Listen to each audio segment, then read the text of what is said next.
How long should frets last before needing replacement for the daily bluegrass picker? We need to talk about this. In the world of stainless steel frets, we need to talk about this. So, a long time. They should last you a very long time. And my frets are like 15 years old. I'm just now thinking about doing a partial refret on the first 3 frets. They should last you a long time. So a real quick story. When I was first learning about guitar repair, my mentor told me about a client that needed new frets every 6 months.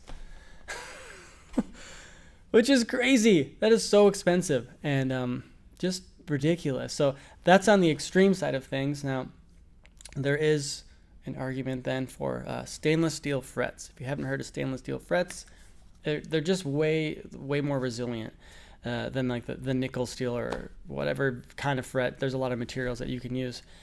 Stainless steel, it's recommended for folks who wear through their frets. I am going to argue that those aren't a good option. So, and it's not for the reasons I think a lot of people are talking about.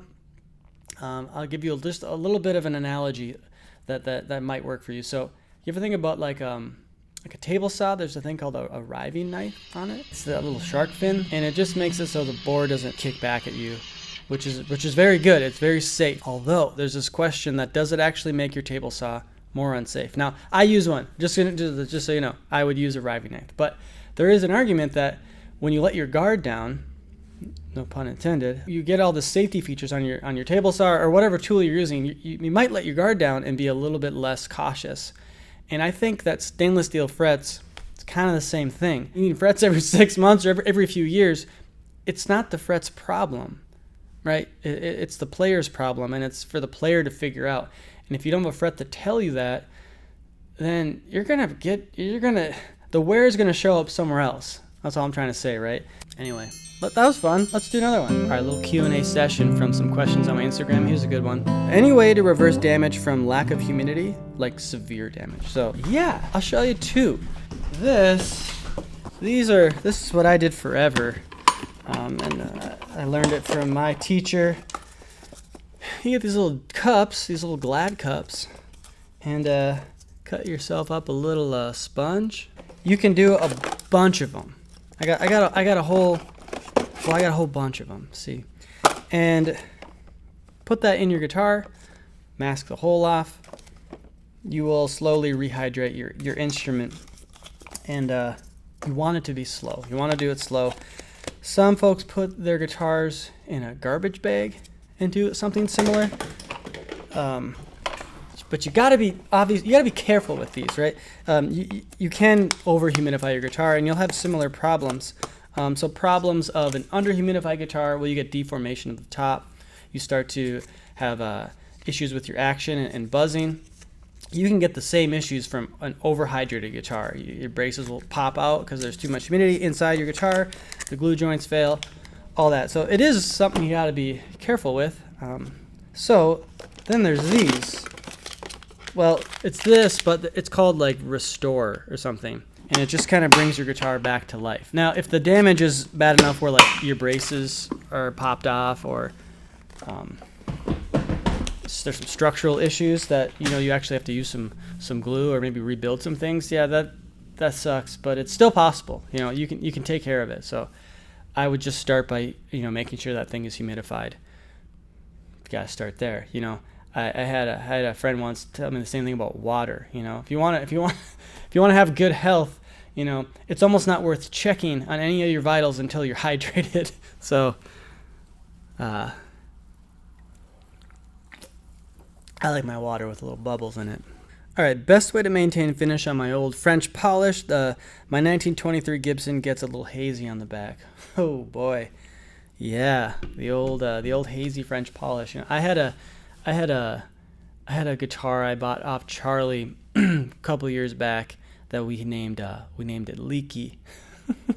So for some reason, part of the French polish just like didn't adhere to the body, so it would just get all leaky.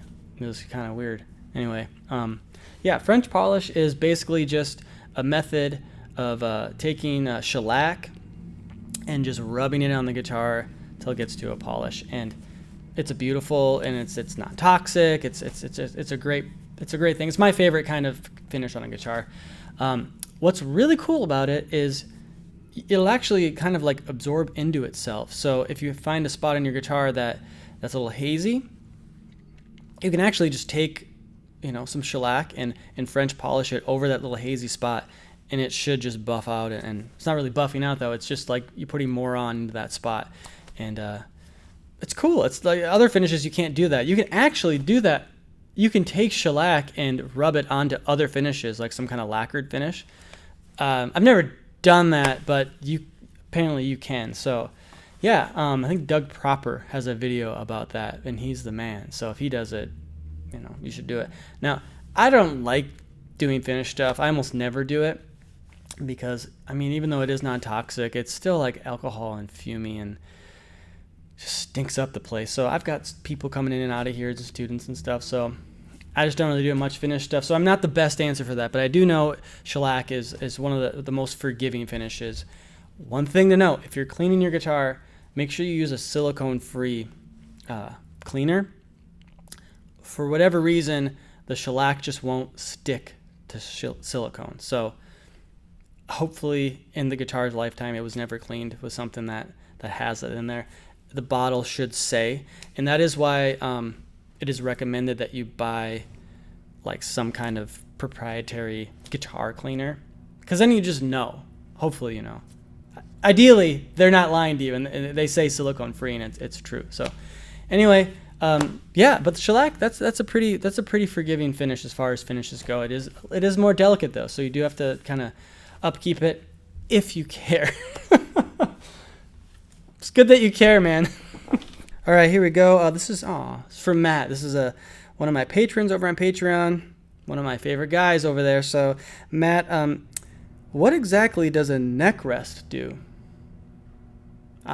I'll show you what a neck rest does. So, this is a neck rest. This guitar. Mine's very special.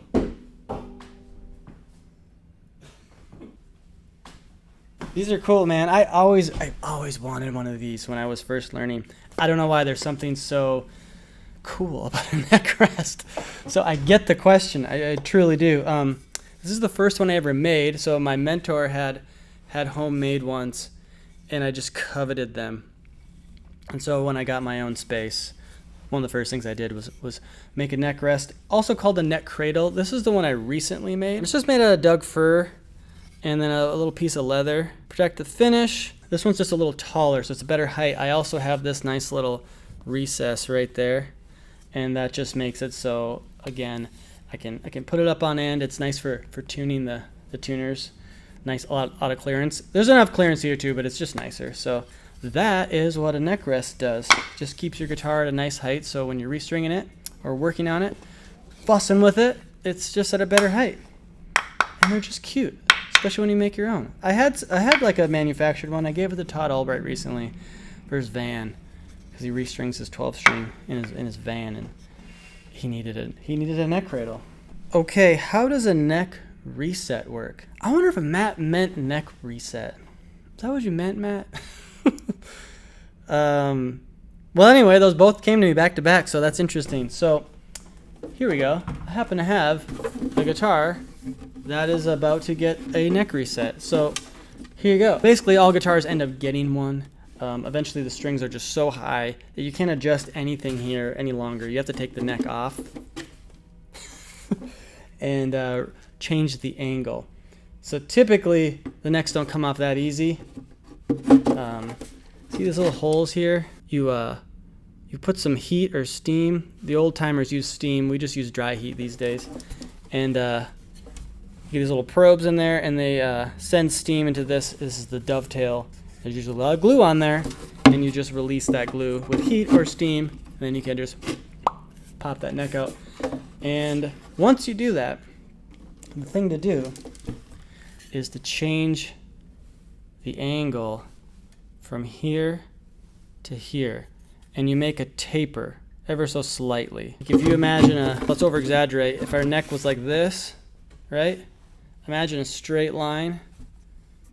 That would be that line would create a lot of gap right here, right? From here straight across.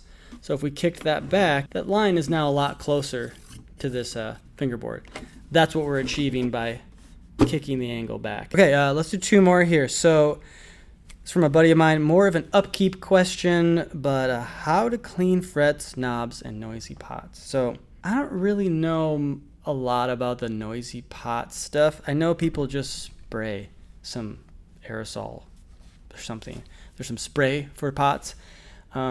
This is more my world, so I don't know, but I do know a lot about keeping your frets clean, and I've tried a lot of ways. One thing I really like is steel wool, and just going through the aughts. So like start, on like a 0 and just scrub that board, scrub it really good, and then just go through the aughts. So then go to the 00, 000, I think go all the way to 4, and then I use just feed and wax stuff. It just smells really nice. So I put that on the wood after it's all polished up. You can use some micro mesh too after you work your way through the steel wool. Finish it up with like some, 20,000 micro mesh. Man, those frets and that fingerboard is gonna look so nice. So yeah, that's pretty much all I do. There's no greater payoff though than nice polished frets to glide up and down. But I got one more question here. What's a mistake you can make that can't be fixed while doing repairs? I had a woodworking mentor once. He was teaching me how to use a handsaw, and I was really nervous to make that first cut, and it's kind of nerve-wracking to just get right up on that line. And what he told me really stuck with me. It's like you literally can't make a mistake in woodworking. A good woodworker, will make an error. The best just know how to hide them. And I think that's true of pretty much probably everything, but definitely guitar repair, especially if you're doing it yourself. I don't think there's anything that you can't fix yourself, to the best degree that you know how. When you're working for somebody, it's a little different. It always comes down to cost. What's it worth, and do you want to spend the money? And I've definitely had a lot of jobs just not go all the way because it's just some guitars just aren't worth the money. I guess they'll just technically be totaled, if it was an insurance claim. So yeah, I think there's no end to what's possible other than how much something costs, which sucks. That's just how I see it. I'd be curious about your input out there because, there's a lot of ways that stuff can go wrong. And man, the more you do this, the more that truth it becomes evident. So, and you just never know what you're going to get. And I had the luck of getting to work on a 1964 335, which is a guitar I never thought I'd even get to see or hang out with, let alone fix up. So I got a video about that here if you're interested in the history about that and the story. So otherwise, I'm just glad you're here, and we will see you somewhere.